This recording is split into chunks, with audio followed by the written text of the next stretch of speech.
The problem with Olave has nothing to do with his profile. I love his profile. I think this guy is a great efficiency type of wide receiver, but I think he's going to get DJ Moored for part of his career. Like, he's going to get DJ Moored.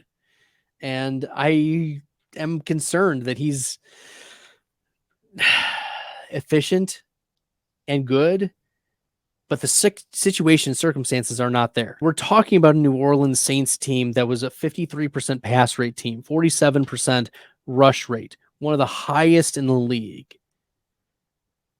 And you can't be getting pass volume. There's essentially two formulas. Oh, three. You need three things to go right for you as a wide receiver.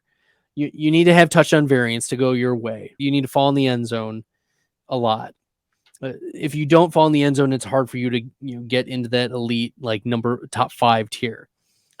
You need to earn targets at least 25% of the time. You need like at least a 25% target share. And Olave is there. So Olave gets it. He gets the 25% target share.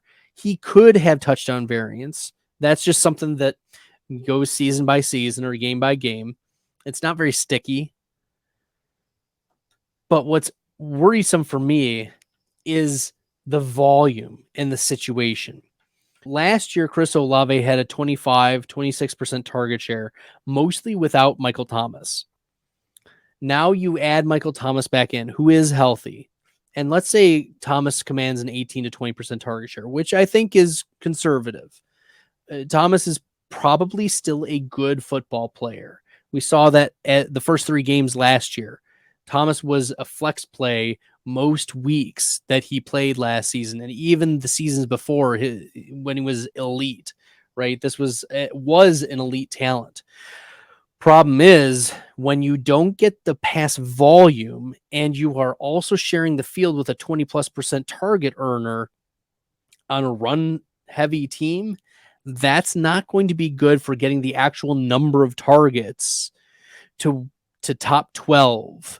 Where if you get top 12 in targets and you get the right amount of yards and the right amount of touchdowns, then you fall into top 5 for wide receivers. But if you don't get the targets, you can't do it. So my concern is that Olave's situation limits his ceiling. He only had 2 20-point games last year. His yards per route run were real good. He had a couple nice efficiency metrics, but I am concerned about Olave as a round 2 pick. I would prefer him as the round 3 pick. It's pricey. So you asked me about players that I love, like St. Brown is a 17% drafted this year, whereas Olave only 4%. And they're going end of round 1 and then mid round 2. I don't think Carr is much of an upgrade over Andy Dalton. Come at me. And you're like, but Bradley, Andy Dalton's terrible. Actually, Andy Dalton was okay last year from an efficiency perspective, and so was Chris Olave. But Olave was not a top 20 wide receiver last year in terms of fantasy points per game. And that was because the pass volume. That was my argument earlier.